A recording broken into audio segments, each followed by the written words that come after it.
जागी और आज चीन को सीधा संदेश, अगर चीन उकसाएगा तो कीमत चुकाएगा। क्योंकि एक बात तो साफ दिखाई दे रही है कि चीन अब हिंदुस्तान के पराक्रम से, हिंदुस्तान के शौर्य से, हिंदुस्तान के वीरों से बौखला गया।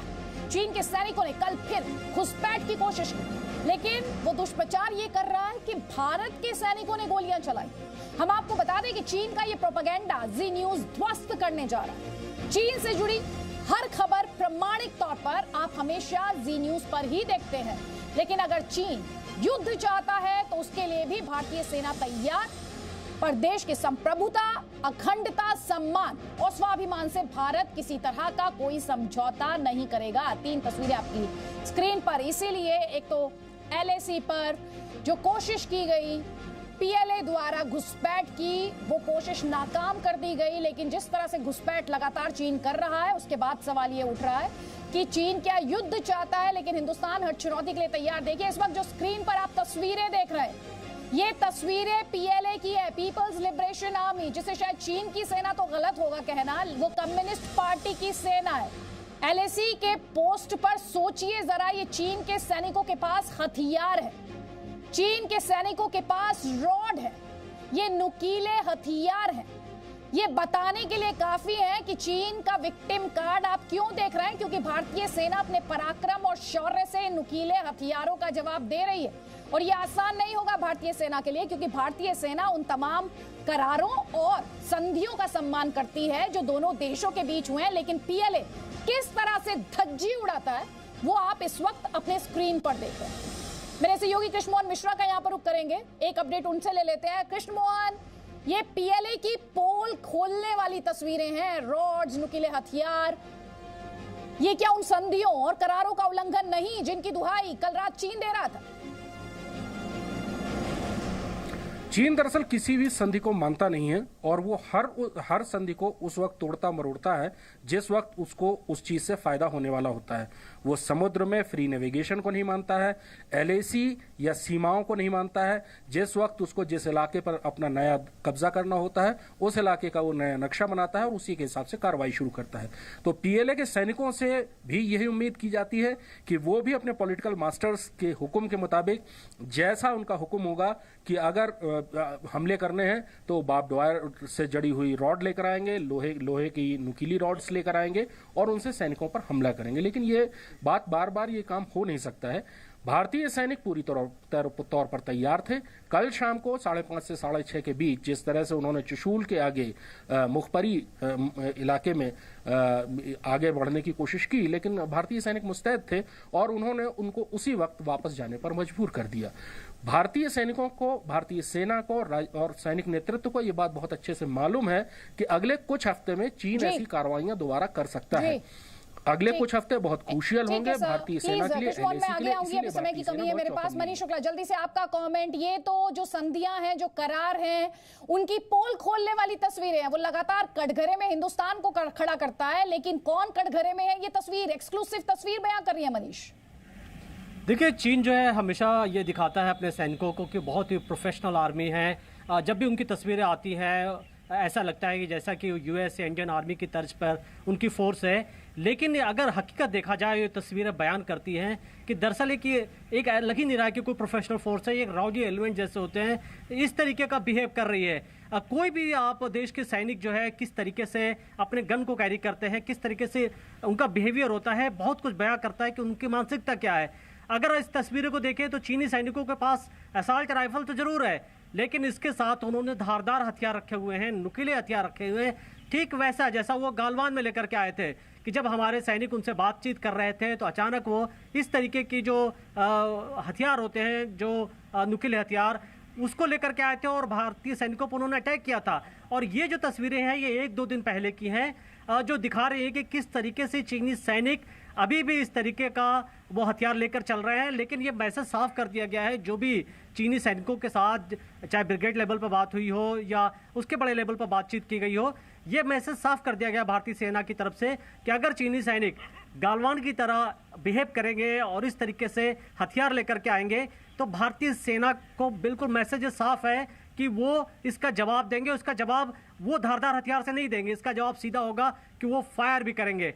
और यही वजह है कि चीनी सैनिक लगातार परेशान है कि किस तरीके से भारतीय सैनिकों को वो जो पीक है उस पर से हटाएं। ठीक, हमारे साथ कई खास मेहमान हैं। लेफ्टिनेंट जनरल DS हुड्डा जो कि सर्जिकल स्ट्राइक के रणनीतिकार भी माने जाते हैं, इनके अलावा लेफ्टिनेंट जनरल राज कादियान हमारे साथ, तहसीन पूनावाला पॉलिटिकल एनालिस्ट हैं, मेजर जनरल SP सिन्हा हमारे साथ हैं, लेफ्टिनेंट जनरल गुरमीत सिंह हमारे साथ हैं, और हमारे साथ बस थोड़ी देर में जनरल JJ सिंह भी जुड़ेंगे। लेकिन पहले जनरल हुड्डा आपका रुख करना चाहती हूँ सर। ये जो तस्वीरें हम दिखा रहे हैं और बार बार मैं संधि और करारों का जिक्र कर रही हूँ, और यहाँ पर मैं इसका जिक्र इसलिए कर रही हूँ क्योंकि चीन लगातार विक्टिम कार्ड खेल रहा है। वो तो हिंदुस्तान पर फायरिंग का आरोप लगा रहा है, लेकिन ये पोल तो चीन की खोल रही है। हाँ, देखिए, आपने अग्रीमेंट्स की बात की और प्रोटोकॉल्स की बात की है, तो हम देख रहे हैं शुरू से ही मई के महीने से कि जो भी अग्रीमेंट्स प्रोटोकॉल्स थे उन सब का उल्लंघन चाइनीज की आर्मी ने किया है। जिस तरह से उन्होंने बिहेव किया है, जिस तरह से वो आए थे और जिस तरह के हथियार वो लेके आए थे, इतना वायलेंस हुआ था। तो प्रोटोकॉल्स और अग्रीमेंट्स जो हैं वो खत्म हो चुके हैं। और आपको मालूम है कि गलवान के बाद इंडियन आर्मी के जो स्टैंडर्ड ऑपरेटिंग प्रोसीजर्स बोलते हैं वो सब रिवाइज हो गए हैं। लोकल कमांडर्स को अथॉरिटी दी गई है कि जिस तरह उनको रिएक्ट करना है वो रिएक्ट करेंगे। अगर हथियारों का इस्तेमाल करने की जरूरत पड़ी तो वो भी करेंगे। तो अब इस तरह की जो हालात जो गलवान में हुए थे वो अब आपको देखने को नहीं मिलेंगे। और अगर कोई कोशिश की चाइनीज आर्मी ने कि जो हमारी पोजीशंस हैं उसके ऊपर आने की, अटैक करने की कोशिश की, तो आप देखेंगे कि हथियारों का इस्तेमाल जरूर होगा। चलो हुड्डा, आप यहाँ पे बहुत अहम पॉइंट उठा रहे हैं। आप यहाँ पर न्यू रूल्स ऑफ एंगेजमेंट की बात कर रहे हैं, जो जिन करारों और संधियों का सम्मान भारतीय सेना करती आई है, भारतीय सैनिक करते आए हैं, उन करारों का सम्मान चीन नहीं करता। लेकिन मैं आपसे ये जानना चाहती हूँ, आप पूरे एरिया से आपसे बेहतर शायद ही कोई वाकिफ हो, आप इस पूरे ये जो तनाव बनाने की कोशिश चीन कर रहा है और बयानबाजी कर रहा है, विक्टिम कार्ड भी खेल रहा है और फिर टॉक्स की भी बात करता है, इस पूरी सिचुएशन को आप अनफोल्ड होते हुए कैसे देख रहे हैं? क्योंकि हिंदुस्तान की सेना का पराक्रम पार्ट 3 है। देखिए, अगर डिसएंगेजमेंट नहीं हो रहा है और बिल्कुल टॉक्स बंद हो चुके हैं और टॉक्स में कुछ प्रोग्रेस नहीं हो रहा है, तो ये एक्सेप्टेबल नहीं है इंडियन आर्मी को कि जहां पर चाइनीज फोर्सेस हमारी पोजीशन में आकर बैठे हुए हैं वो वहां बैठे रहें। तो इसलिए इसका कुछ मिलिट्री एक्शन, मिलिट्री रिएक्शन होना जरूरी था। और आपने देखा है कि बहुत ही अच्छी तरह से प्लानिंग करके और एक बहुत ही स्विफ्ट मूव मैं बोलूँगा, उन्होंने जो डोमिनेटिंग हाइट्स हैं चुशूल सेक्टर में, जो कि उनकी पोजीशन चाइनीज पोजीशंस को ओवरलुक करती हैं, वो जाकर उन्होंने ऑक्यूपाई किया है और इससे चीन को काफ़ी धक्का पड़ा है। वो आप देख रहे हैं जिस तरह की स्टेटमेंट्स वो दे रहे हैं कि इंडियन ट्रूप्स हमारे इलाके में आ गए और उन्होंने LAC क्रॉस किया है, उन्होंने पहले फायरिंग की है। तो ये सब उनकी घबराहट को दिखाता है कि जिस तरह से रिएक्शन इंडियन आर्मी का हुआ था वो काफी सरप्राइज था PLA के लिए। जनरल हुड्डा, मेरा आपसे आखिरी सवाल ये, चीन जो कर रहा है वो कर क्यों रहा है? हमारे दर्शक की बात समझना चाहेंगे। वो विक्टिम कार्ड अगर इस वक्त खेल रहा है क्योंकि वो जो उसका दृश्यम है, जो उसकी पूरी फिलॉसफी है कि वो दिखाता कुछ है और करता कुछ है, उस कॉन्टेक्स्ट में चीन चाहता क्या है? देखिए, एक प्रोपेगेंडा करना चीन का मतलब एक ट्रेडिशनल मेथड है, वो उसको काफी इस्तेमाल किया है उन्होंने। मेरे हिसाब से आप देखें कि 2 दिन के बाद फॉरेन मिनिस्टर्स की मीटिंग है, वो वहाँ उसमें मीटिंग में उससे पहले कुछ प्रेशर डालना चाहता है कि देखिए हम तो बहुत पीसफुल हैं, लेकिन ये इंडियन आर्मी है जो कि ऑफेंसिव एक्शन कर रही है। वो ये भी चाहता है कि जहाँ पर वो बैठे हैं इसके खिलाफ इंडियन आर्मी और कुछ एक्शन ना ले और स्टेटस को जो अभी बना हुआ है वो वैसा ही रहे। इसकी वजह से ये प्रोपेगेंडा वगैरह कर रहा है। लेकिन मैं एक चीज बोलना चाहता हूँ, अभी आप देख रहे हैं जिस तरह से उनकी जो बोलते हैं और उनके जो एक्शन हैं, सिर्फ हमें नहीं पूरी दुनिया को मालूम है कि जिस तरह से वो बात करते हैं और जो ग्राउंड पर एक्शन होते हैं उनमें बहुत ज्यादा फर्क होता है। तो इस पर हमें ज्यादा ध्यान देने की जरूरत नहीं है। जनरल हुड्डा, बहुत बहुत शुक्रिया जी न्यूज के लिए वक्त निकालने के लिए। जनरल JJ सिंह वो भी हमारे साथ जुड़ गए, former chief of army staff. General JJ Singh, हम एक तरफ कितना सम्मान करता है संधियों और करारों का, जिनके पीछे छिपने की कोशिश चीन करता है, वो तो ये तस्वीरें अपने आप बयां कर रही हैं। साथ ही हम ये भी दिखा रहे हैं कि हिंदुस्तान अपने सैनिकों को किस तरह से ट्रीट करता है, अपने शहीदों को किस तरह से ट्रीट करता है, उन्हें किस तरह से सम्मान देता है, और चीन कैसे उनसे बचने की कोशिश करता है, कैसे उन्हें डिसोन करता है। वो हमने गलवान के बाद भी देखा और उसके बाद भी हम लगातार देख रहे हैं। हिंदुस्तान डोमिनेट करते हुए, और शायद यही वजह कि चीन लगातार, जैसा भी जनरल हुड्डा भी कह रहे थे, कि ये चीन की बौखलाहट है जो इस वक्त हमें पराक्रम पार्ट 3, हिंदुस्तानी सेना का जो पराक्रम पार्ट 3 है उसमें दिखाई दी। अदिति, चाइना एक चालाक और ऐसा देश है जिस पे भरोसा नहीं किया जा सकता, और वो ऐतिहासिक रूप से ही सदियों से संधियां जो बनी हैं उनको ना मानने के लिए मशहूर है।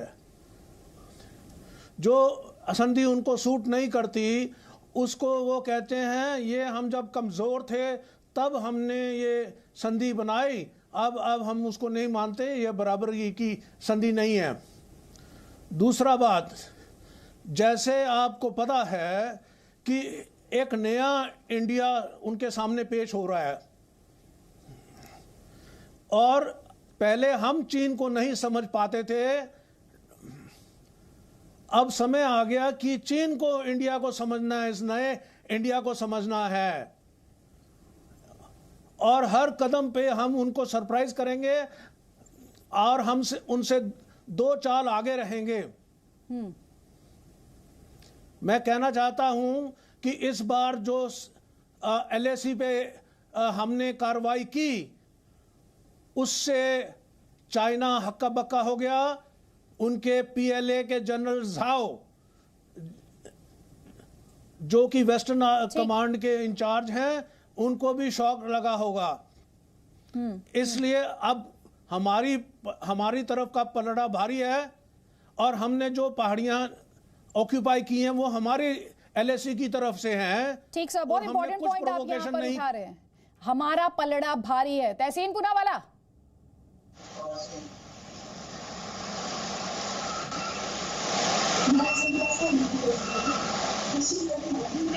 तहसीन पूनावाला, आपने सुना ना 2 लेफ्टिनेंट जनरल DS हुड्डा ने क्या कहा, उनके बाद जनरल JJ सिंह ने क्या कहा।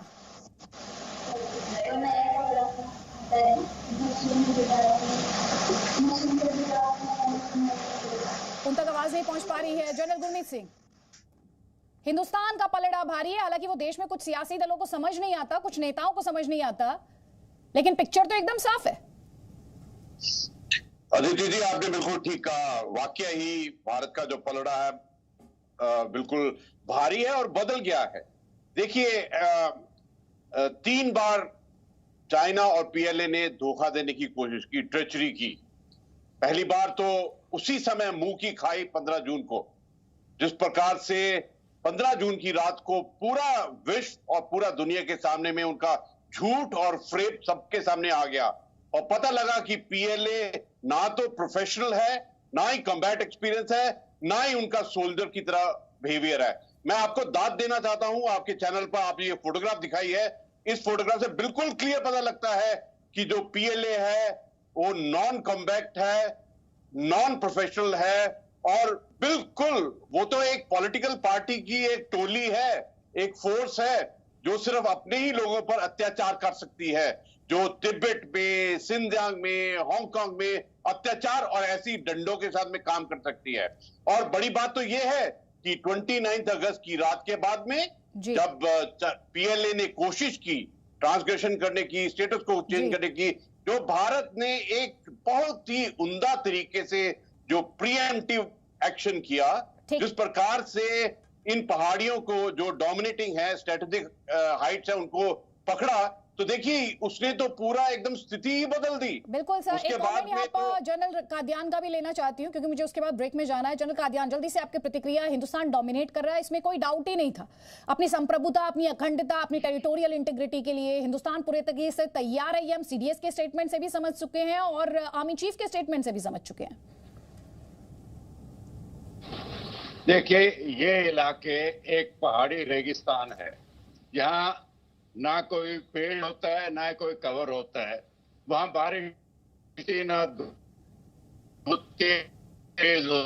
सर टेक्निकल ग्लिच की वजह से आपकी आवाज में क्लैरिटी नहीं है, इसको फिक्स कराने की कोशिश करेंगे। जनरल सिन्हा। देखिए आदित्य जी, मैं बताना चाहता हूं कि चीन का बौखलाहट और दुख दर्द का कारण क्या है, ये मैं बताना चाहता हूं।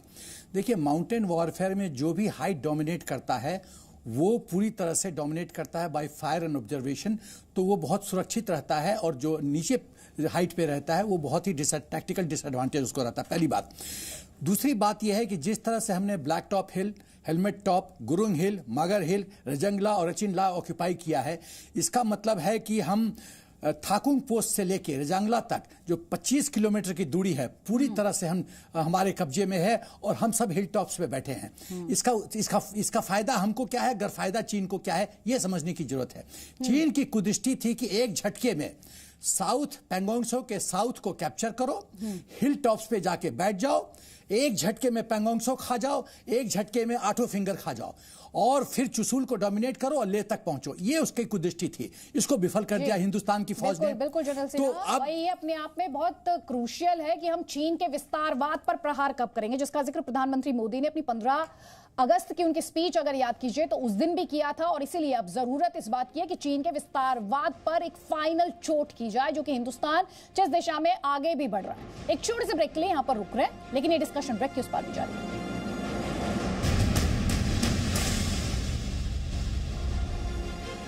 तो जी न्यूज़ पर हम आपसे लगातार कह रहे हैं कि चीन अगर उकसाएगा तो भारी कीमत चुकाएगा। और देखिए, मैप के माध्यम से आपको समझाने की कोशिश करते हैं कि चीन द्वारा जब घुसपैठ की कोशिश की गई तो भारतीय सेना ने किस तरह से पराक्रम दिखाया और उसे घुटने टेकने पड़े। जनरल सिन्हा, आप इस मैप को और ज्यादा अच्छे तरीके से बता पाएंगे तो बताइए दर्शकों को। देखिए, ये है पैंगोंग त्सो, सो मतलब तिब्बतन में लेक कहते हैं, ये पैंगोंग त्सो लेक है, और ये है स्पैंगुर। अब पैंगोंग त्सो से यहां से लेके black top, helmet top, black top, Gurung, Magar hill, Rezang La और यहाँ पर रेचिनला, ये सब जो है हाइट्स है। ये पूरे हाइट्स को हिंदुस्तान की फौज ने हाइट्स को ऑक्यूपाई कर रखा है। इसका मतलब है कि हम जो ईस्ट साइड है, चाइना के साइड है, उसको फायर से और ऑब्जर्वेशन से डोमिनेट कर रहे हैं, पहली बात। दूसरी बात, चीन की बौखलाहट का क्या कि हिंदुस्तान कंप्लीटली डोमिनेट कर रहा है। एकदम। दूसरी बात जो मैं कहना चाहता हूं, ये जो स्पैंगुर लेक है, इसके यहाँ पे जो है स्पैंगुर लेक के यहाँ पे मोल्डो मिलिट्री बेस है। तो हम जब गुरुंग हिल और मागर हिल के टॉप पे बैठे हैं तो हम मोल्डो मिलिट्री कैंप को डोमिनेट कर रहे हैं। बिल्कुल, वो बहुत इंपॉर्टेंट। और हमारे दर्शकों ने मोल्डो का नाम कई बार सुना है, क्योंकि अब चीन और भारत के बीच जब चीन की साइड पर बातचीत होती है तो वो मोल्डो में ही होती है। तहसीन पूनावाला, तमाम डिफेंस एक्सपर्ट, जनरल जे सिंह से लेकर जनरल हुड्डा, जनरल सिन्हा, हर कोई एक ही बात कह रहा है कि हिंदुस्तान डोमिनेट कर रहा है। ये बात राहुल गांधी नहीं समझते। जी अदिति, जितने भी आपके एक्सपर्ट्स है, आप और जी न्यूज जो कह रहा है बिल्कुल सही कह रहा है। ये जो तस्वीर आपने दिखाई, जो तस्वीर इस वक्त आप दिखा रहे हैं, ये शायद इंडियन फॉरवर्ड लोकेशन रेजांगला की तस्वीर है, और इन सारी हाइट्स ब्लैक टॉप से लेकर रेजांगला तक भारत डोमिनेट कर रहा है। पूरा southern Pangong Tso sector, Chushul sector Bharat इस वक्त डोमिनेट कर रहा है। एक बात मैं बार बार कहना चाहता हूँ जी न्यूज पे, अगर मैं as a political analyst Modi ji को इस बात की डिस्क्रेडिट देता हूँ कि जो गलवान में हुआ, तो यहाँ पर उनको क्रेडिट देना ही पड़ेगा, क्योंकि भारत ने गेम पूरी तरह से पलट लिया है। भारत पूरी तरह से डोमिनेट कर रहा है, और मोल्डो मिलिट्री बेस के ऊपर इस वक्त हमारे, क्योंकि हम टिक्स पर है, वो कैंप भी हमारे अटैक के रेडार के अंदर है। भारत इस वक्त पूरी तरह से अच्छी बात है, और ईस्ट में हम डोमिनेट कर रहे हैं। देखिए, जनरल सिन्हा भी मुस्कुरा रहे हैं और अच्छा लग रहा है कि हिंदुस्तान एक सुर में बोल रहा है, सवाल नहीं पूछा जा रहा है कम से कम इस डोमिनेशन को लेकर। जनरल कादियान, एक कमेंट आपका सर, जल्दी से आपका कमेंट। पहले टेक्निकल ग्लिच की वजह से आपकी बात पूरी नहीं हो पाई थी।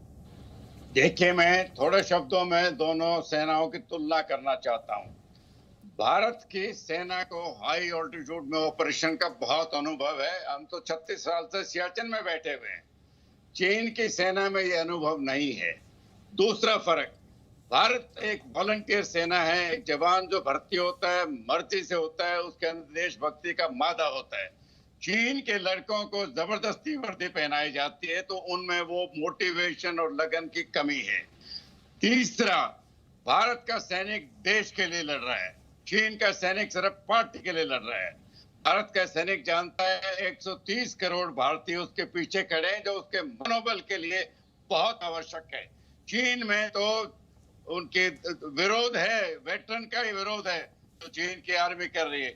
चीन तो दादागिरी करता आ रहा है, छोटे छोटे देशों को दबा रखा है सब चाइना सी में, लेकिन भारत एक पुशओवर देश नहीं है, ये 1962 नहीं है। ये बस इसी पॉइंट पर, यही पॉइंट हमने अपने बीते 3 महीने की ब्रॉडकास्ट में हाईलाइट किए हैं कि 1962 वाला भारत नहीं है, ये 2020 वाला भारत है जो चीन पर हर मामले में 21 साबित होता है। और अब चीन को किसी भी तरह की गुस्ताखी भारी पड़ेगी। भारतीय सेना अपने भारत खास तौर पर जिस तरह से अपने शहीदों का सम्मान करता है, उसकी तुलना आप कर लीजिए चीन किस तरह से अपने सैनिकों को डिसोन करता है, उनकी शहादत का अपमान करता है, उसे आपको समझना है तो आप गलवान पर नजर डाल लीजिए, 29-30 की रात क्या हुआ उस पर नजर डाल लीजिए, या फिर पराक्रम पार्ट 3 पर नजर डाल लीजिए।